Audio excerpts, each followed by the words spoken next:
BNP chairperson Begum Khaleda জিয়ার সঙ্গে সৌজন্য সাক্ষাতের উদ্দেশ্যে রাজধানীর গুলশানে তার বাসভবন ফিরোজায় আসেন বাংলাদেশে সফররত পাকিস্তানের উপপ্রধানমন্ত্রী ও পররাষ্ট্রমন্ত্রী ইশহাক দার। তাকে স্বাগত জানাতে সন্ধ্যা থেকেই বেগম জিয়ার বাসায় ছিল প্রস্তুতি। সন্ধ্যায় ফিরোজায় প্রবেশ করেন বিএনপি মহাসচিব মির্জা ফখরুল ইসলাম আলমগীর ও স্থায়ী কমিটির সদস্য ডাক্তার AZM জাহিদ হোসেন।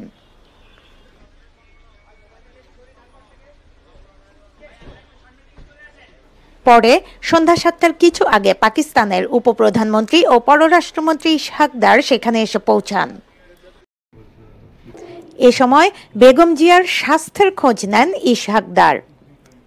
প্রায় ৪৫ মিনিট ধরে চলে এই সৌজন্য সাক্ষাৎ।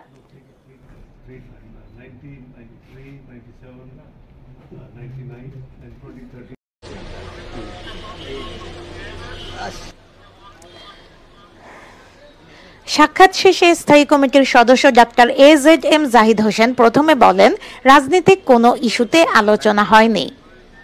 ওনার চিকিৎসক হিসাবে আমরা যেটা দেখেছি সেটা হচ্ছে যে ওনার সাথে ওনার শারীরিক অবস্থা নিয়ে কথা বলেছেন। দেশের রাজনীতি নিয়ে তেমন কোনো কথা হয়নি, কেমন আছেন বা কেমন চলছে এই সমস্ত কথাই, বাট শারীরিক অবস্থা নিয়েই ওনারা কুশল বিনিময় করেছেন। ভার্চুয়ালি দেশের চলমান রাজনৈতিক অবস্থা এইসব বিষয় নিয়ে আলোচনা হয় নাই, তবে সার্কের ব্যাপারে ওনারাও যেমন বলেছেন, ম্যাডামও সার্কের স্মৃতি রোমন্থন করেছেন।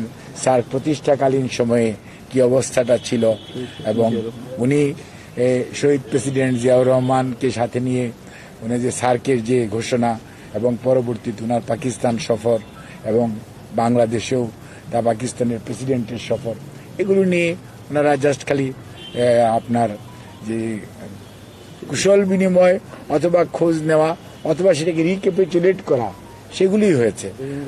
পরে সাংবাদিকদের এক প্রশ্নের জবাবে তিনি বলেন, দুই দেশের মধ্যে স্বার্থ সংশ্লিষ্ট কিছু বিষয়ে আলোচনা হয়েছে। স্বাভাবিক কথা যে আপনার দেশের স্বার্থ সংশ্লিষ্ট বিষয়ে ভবিষ্যতে যাতে দুদেশের মানুষের সাথে আরো আপনার সম্পর্ককে স্বাভাবিকরণ এবং একই আন্তর্জাতিক অঙ্গনে যাতে সবাই মিলিতভাবে কাজ করতে পারে সে কথা উনি বলেন। বাংলাদেশ তো গণতন্ত্রের প্রতি উত্তরণের পথে আছে, আপনি সেই বিষয় নিয়ে কোনো নির্বাচনের দিকে যাচ্ছে বাংলাদেশ, এই বিষয়টা নিয়ে কোনো আলোচনা হয়েছে?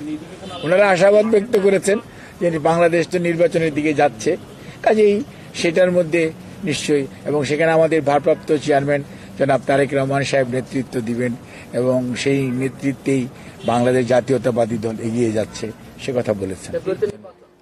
ফারহানা নীলা, সারাবাংলা.net, ঢাকা।